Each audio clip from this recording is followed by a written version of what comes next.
there was a dire need for a solid mechanism surrounding real estate development in the country and also to keep the faith of homebuyers intact. The Real Estate Regulation and Development Act 2016 has brought a paradigm shift in the real estate development sector in the country. This year, RERA also completed its 5 years. To understand this more, we have an expert with us. We have Akhilesh Kumar Dubey. He's General Counsel at SGS. So, sir, starting with my first question, RERA was needed for the real estate sector, but states have taken some time to establish them. Can you help us understand what were some of the initial hurdles faced in setting up?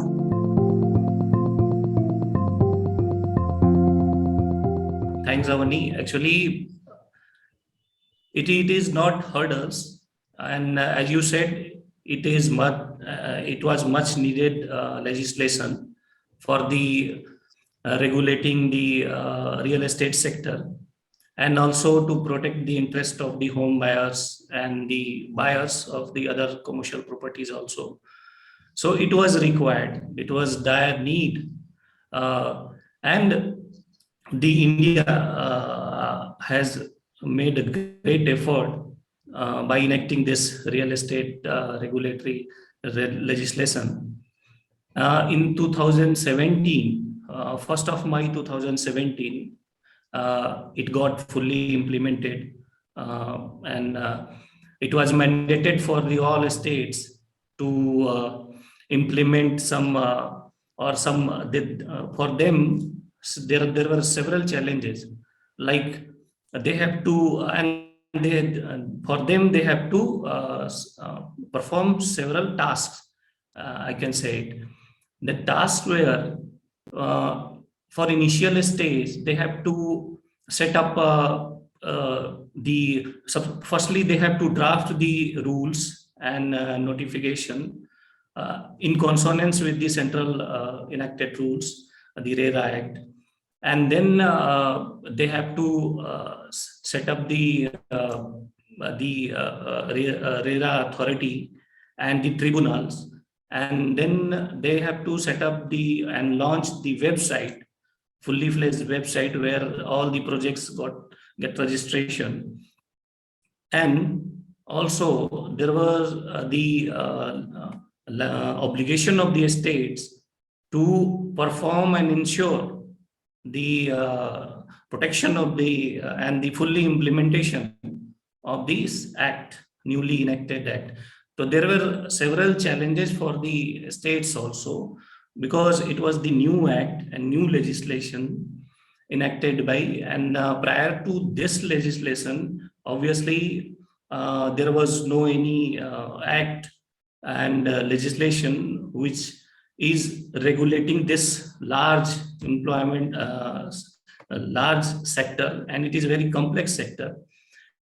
And we can say, and I read somewhere in a recent publication, there was an article which says that this real estate sector is contributing 6 to 7% of the GDP of the India, and now by 2025 it will be 13% contribution to the GDP.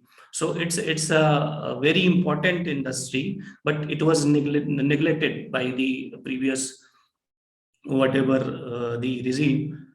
But now the states are struggling.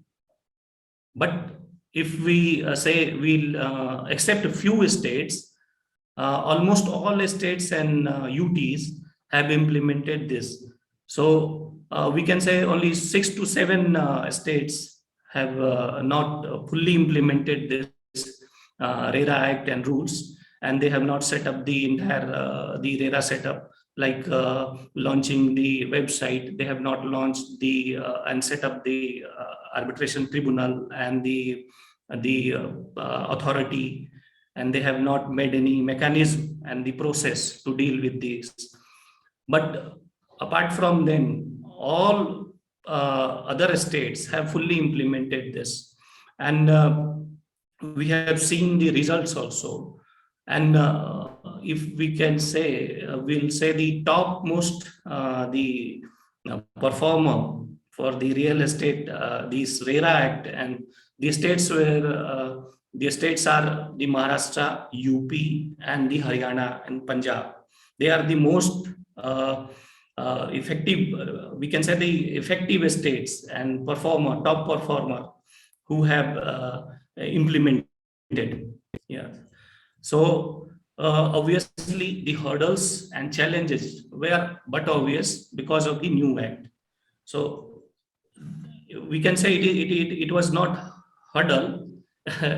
More or less it is the process and setting the process of the act and mechanism how to deal with the complications of the acts and what will be the consequences after implementing this act.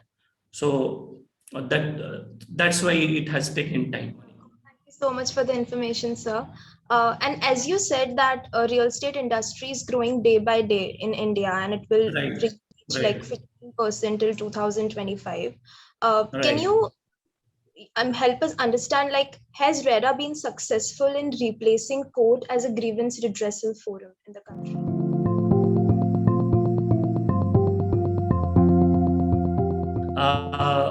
It has been fully successful, if I can, I'll say it, because prior to this act, there was no remedy for the home buyers except the consumer protection under the Consumer Protection Act, or approaching the civil court, or if there is arbitration in the agreements, the buyer's agreement, then obviously the before the arbitration tribunal. So there were only the scope. And if you will see the civil courts dealing the or practices of the civil courts or the consumer protection under the consumer forums and the different forums before the different states, you will see these are the time consuming process. And it has, and also there is a financial implication, financial burden. Assume, and as we all know, that there is a, actually it's a dream for one common man who to buy a home and to get the possession on time. So and if that person get cheated by the builder and the developer and not getting possession on time, and for that for that possession, getting the possession, if he has to run court to court and file petitions, several petitions, and taking the burdens of the cost of the litigation. So it was actually the situation, the distress situation for the home buyers. So and this RERA had changed everything and given relief to the home buyers and the buyers of the home, other properties also. Uh, you have seen, or I have also experienced this, that RERA has disposed the disputes within 1 year, or let's say maximum it is the stretch time is the 1 year. And so that's why, and if it will awareness, it's about the awareness. If people will uh, get awareness through otherwise by the public authority or the state governments, if they will spread the awareness about the RERA and the what they will be benefited from the RERA Act, then obviously it will increase the belief in the this act, and it has replaced the courts litigations. And the if you take the data, then you will find that the consumer disputes before the consumer protection and the consumer forum, it get really reduced. Yeah. And as you said that it has benefited the home buyers a lot. But Yeah. this brings me to my next question, that despite of having this regulation, there is a lot of unregistered construction activity happening around in the country. So, what are some of the necessary steps which should be taken to curb them?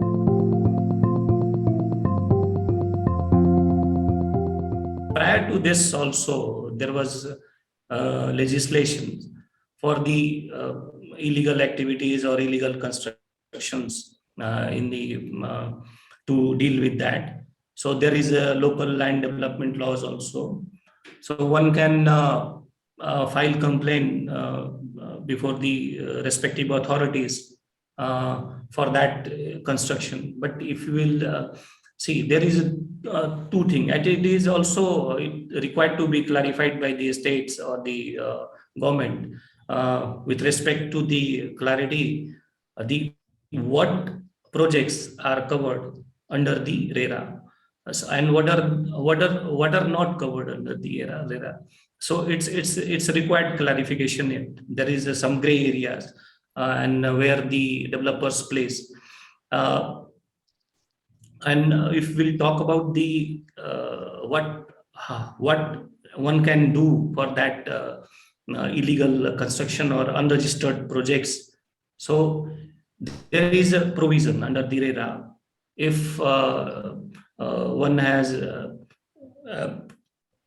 if that person has aggrieved by the that illegal construction, so he may file a complaint before the RERA authority, because there is a provision. They can take suo motu action to deal the real estate that developer against the developer.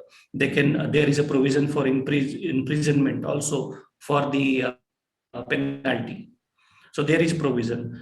Either it is registered projects or it is not registered projects. There is a provision to deal with that. There is a mechanism for dealing it. One can make a complaint before the tribunal or before the authority. As you talked about the provisions right now, this brings me to my last question.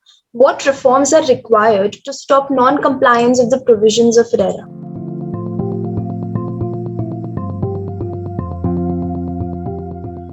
Regarding the reforms, there are only two reforms are required. As I said earlier also, one is it is required fully implementation. I'm talking about the enforcement of the provisions of the Act.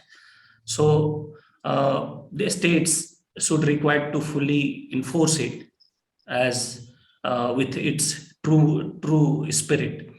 Actually, what has happened, some states have diluted the penal provisions of the Act. So, and where the developers who are non-compliant, they get benefited with that. So, in my opinion, if required reformation, so that is required only with respect to the full implementation. And secondly, the clarity about the provisions. What are, as I said, what are the registered projects and what are covered, fully covered. If we have made this act to protect the interest of the buyers, so definitely we'll have to be very much clear what covers under the RERA and what are the exempted projects. Because if it is real estate project, in my opinion, all projects should covered under this Act. Either it is registered or not registered. They should be dealt with this Act. There is no clarity. There is still some tribunals are struggling to make it clear. As recently, Maharashtra RERA tribunal has passed an order wherein they have said that the either if the project is not registered, even though for dealing with some provisions with pertaining to the rights of the buyer, to protecting the rights of the buyer, the authority will take action against that. So previously, what it was not clear that whether the projects which are not registered and which are not covered, so whether the authority will take action against them or not. That was required fully clarity. in my opinion. So it was required. Little bit clarification. Yeah. Otherwise, this act has done a good job till now, and it will also increase the faith of the home buyers and the buyers of the commercial property also. I'm talking about the both because it will be applicable on both, not only the home buyers, on the buyers of the commercial property also, which are which are not exempted under this act. Yeah. It was great to have you. It will clear a lot of doubts regarding RERA and what it covers and how it benefits the home buyers. So thank you so much for being here. Thank you and giving me a chance. Thank you.